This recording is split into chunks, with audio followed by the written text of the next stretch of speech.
Hey guys, welcome to another World of Warcraft video. And for today's video, I have a fishing video for you guys. Normally don't do fishing videos, but this one involves a mount, so that's why we're doing this. Unfortunately, I'm recording this on the last day of Darkmoon, so Darkmoon will be over by the time it posts tomorrow, but Darkmoon is the first week of every month, so, you could do this on the next Darkmoon.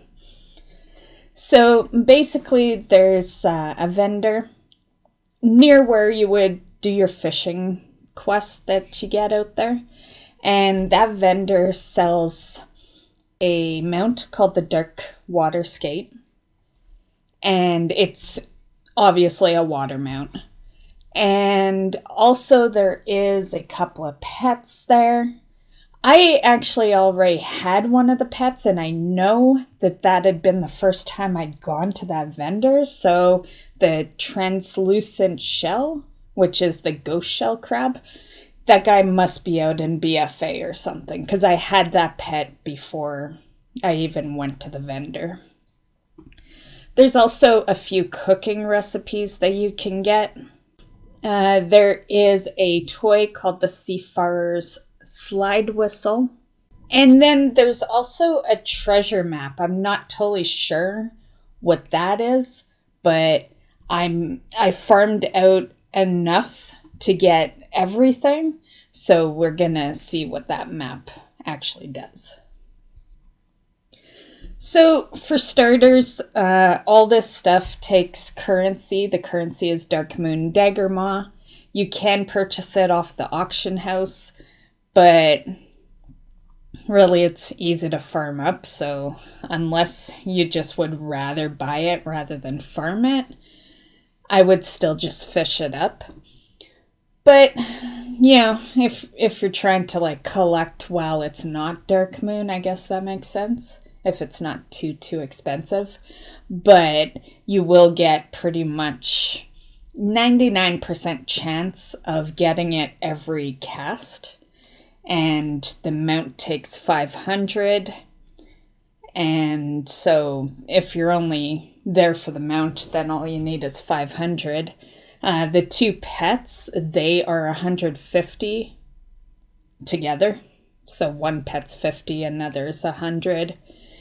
The recipes, one is 25, another is 10, and then the other is 50. And then the toy is 25. The map's actually kind of a little more expensive than I thought it would be, and it's 100. So yeah, all in all, I didn't know the treasure map was there, so I didn't calculate an extra 100 into the mix, but I had gotten enough for the mount, the toy, the one pet I was missing, and the cooking patterns, and that came from currency that I farmed for 2 hours, and then I went back again to farm the extra 100, which took about 40 minutes. So yeah, give or take 3 hours to farm all the badges. 2 hours if you're only going after the mount.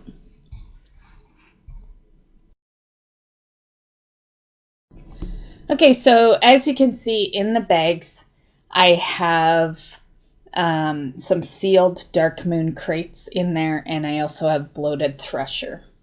The sealed Darkmoon crates, they are just good for random flasks and stuff.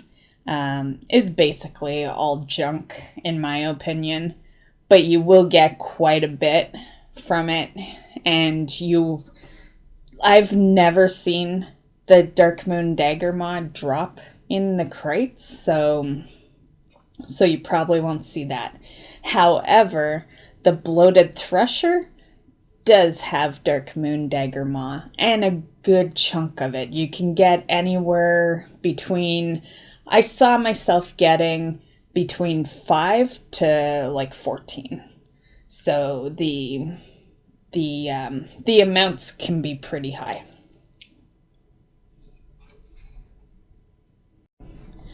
Okay, so over here, this is where the vendor is.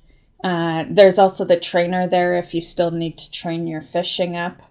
But yeah, this is the vendor that you go after and purchase your stuff from. And yeah, and I'll show you what the mount looks like on the screen here. And yeah, that's pretty much it. Not too much to this video. It's really just farming the Darkmoon Dagger Maw.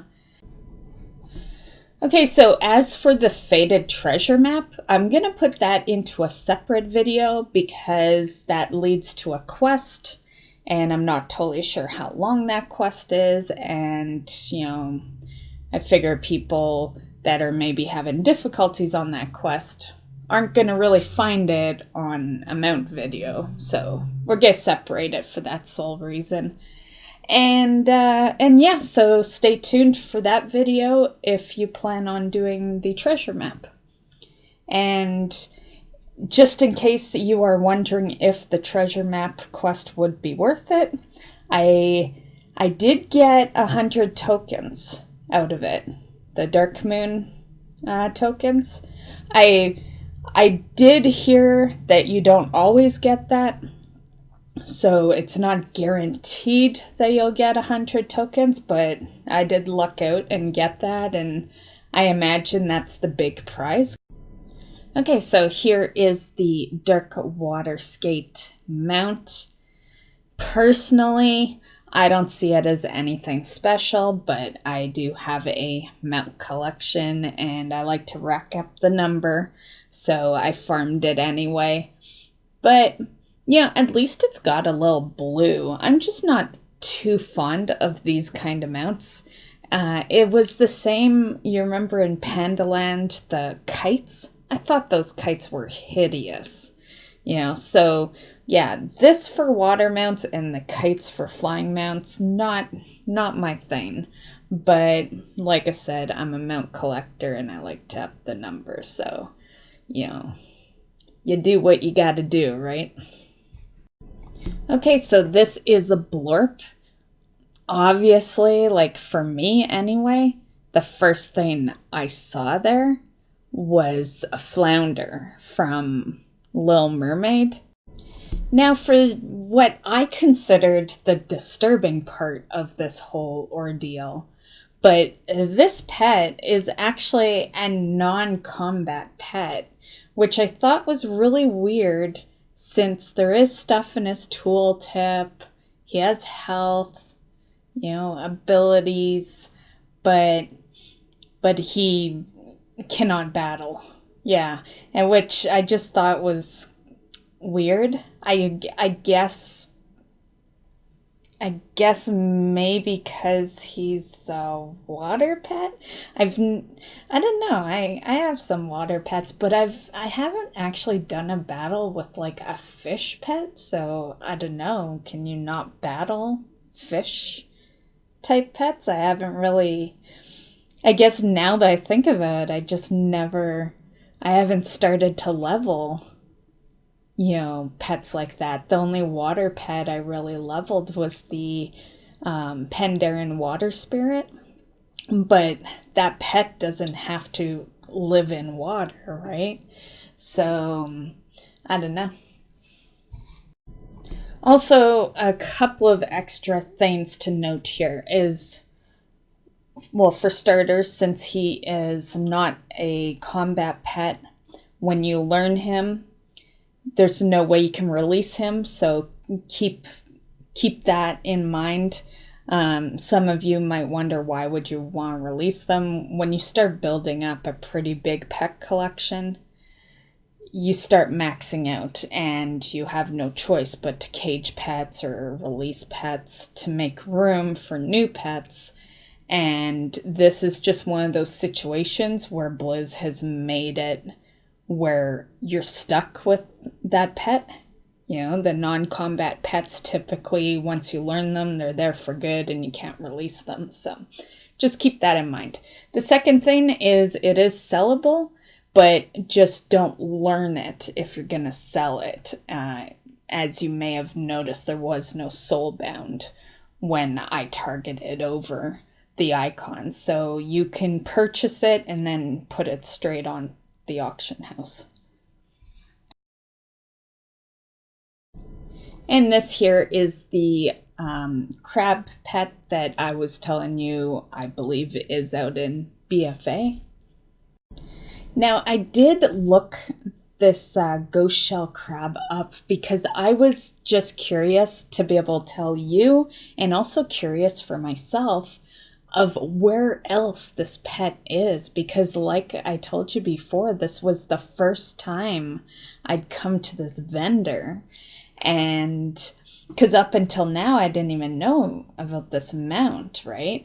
And in the list it showed that I had 1/3, so no matter what Google tells you, I had this pet prior to this vendor.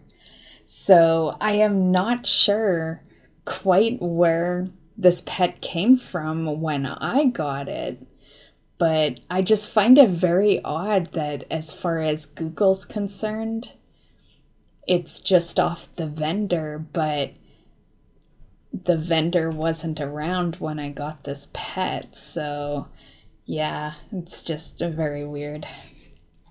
Like I said, I think it was BFA area, like just by caging one, but I'm not totally sure.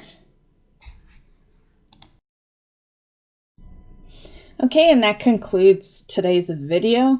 Hope you enjoyed.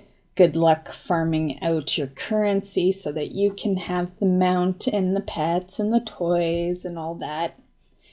And if you're interested in the quest, just stay tuned, and that video will be coming up right after I post this one. So I hope you enjoyed, and we'll see you in the next one. Bye, guys.